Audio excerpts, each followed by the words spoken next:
Hello dear students, welcome to PWUGC NET. Welcome to this video session जहां पे आज हम बात करने वाले हैं with the students of political science कि कितने परसेंट स्टूडेंट्स को मिलता है पॉलिटिकल साइंस में JRF।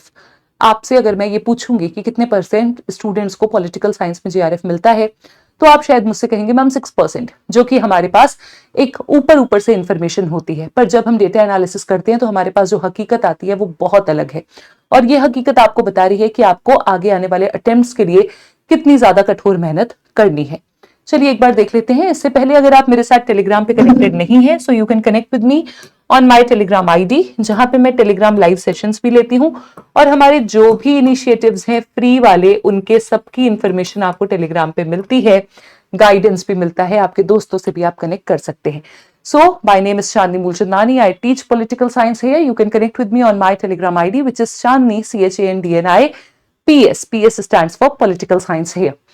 Okay, चलिए. So let's start with session trend data table.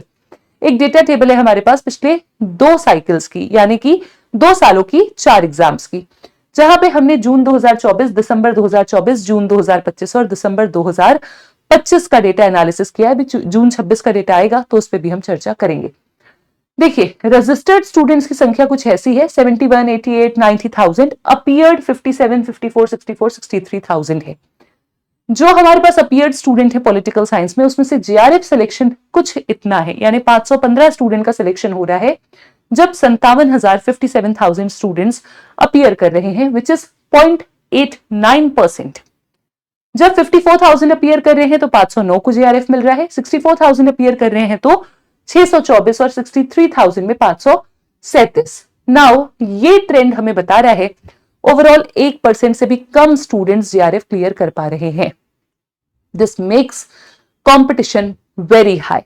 यहां पे जो JRF सिलेक्शन की क्षमता है या JRF सिलेक्शन का आप कहोगे डेटा है हमारे पास, वो एक चौंकाने वाला सत्य हमारे सामने लेकर के आ रहा है, which is less then even 1%। और अगर आप भी JRF चाह रहे हो तो अब आप समझ रहे हो कि how much difficult it is for to come to this top 1% position, है ना।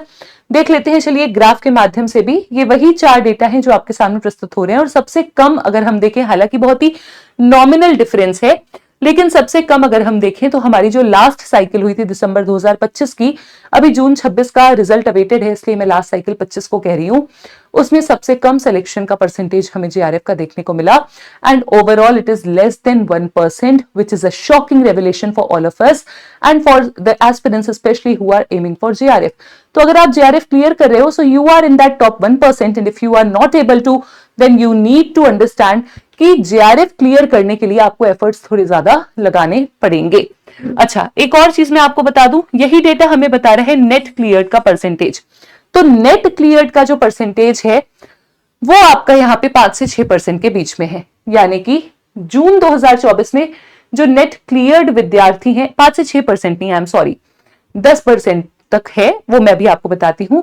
जो हमारे पास जून 2024 का डेटा है वो बताता है कि 6,000 स्टूडेंट्स ने नेट क्लियर किया था out of 57,000, which is approximately 10.4%।